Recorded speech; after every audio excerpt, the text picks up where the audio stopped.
علیحدہ اسٹریٹجیز بنا دی ہیں جو میں آپ کے سامنے رکھنا چاہتا ہوں.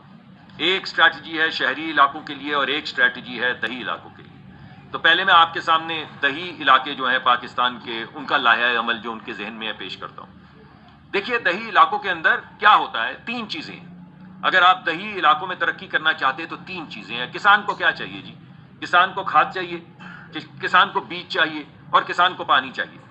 اور اگر کسان کو یہ تینوں چیزیں مل جائیں تو جس چیز کو آپ سائلنٹ گرین ریولوشن یا ایگریکلچرل ریولوشن کہتے ہیں یا زرعی ریولوشن کا انقلاب کہتے ہیں وہ آ جائے گا. تو فیصلہ یہ کیا ہے وزیر اعظم نے کہ اب تک تو ایسا ہوتا تھا کہ کچھ فیکٹریاں جو ہیں ان کو سبسڈی ملتی تھی، سبسڈائزڈ گیس ملتی تھی، مگر وہ سبسڈی کسی حد تک تو کسان تک پہنچ جاتی تھی، مگر بہت حد تک وہ کمپنیوں میں ہی رہ جاتی تھی.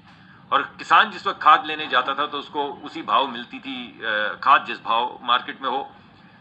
تو یہ فیصلہ کیا گیا ہے کہ یہ جو کھاد کے پیسے جو کچھ ان تک پہنچتے ہیں اور بہت سے نہیں پہنچتے، کیوں نہ یہ کسان کو ڈائریکٹلی دے دیے جائیں تاکہ وہ کھاد مؤثر طریقے سے خرید سکے. تو ایک تو یہ فیصلہ کیا گیا جس سے کھاد کی یعنی کم قیمت پہ اویلیبلٹی جو ہے کسان کو انشور کی جائے گی. یہ پہلی بات ہو گئی. دوسری بات یہ ہے کہ جو بیج ہے اس کے اندر بھی آپ کو معلوم ہے کہ پاکستان میں کچھ کمپنیاں ہیں جن کی اجارہ داری ہے.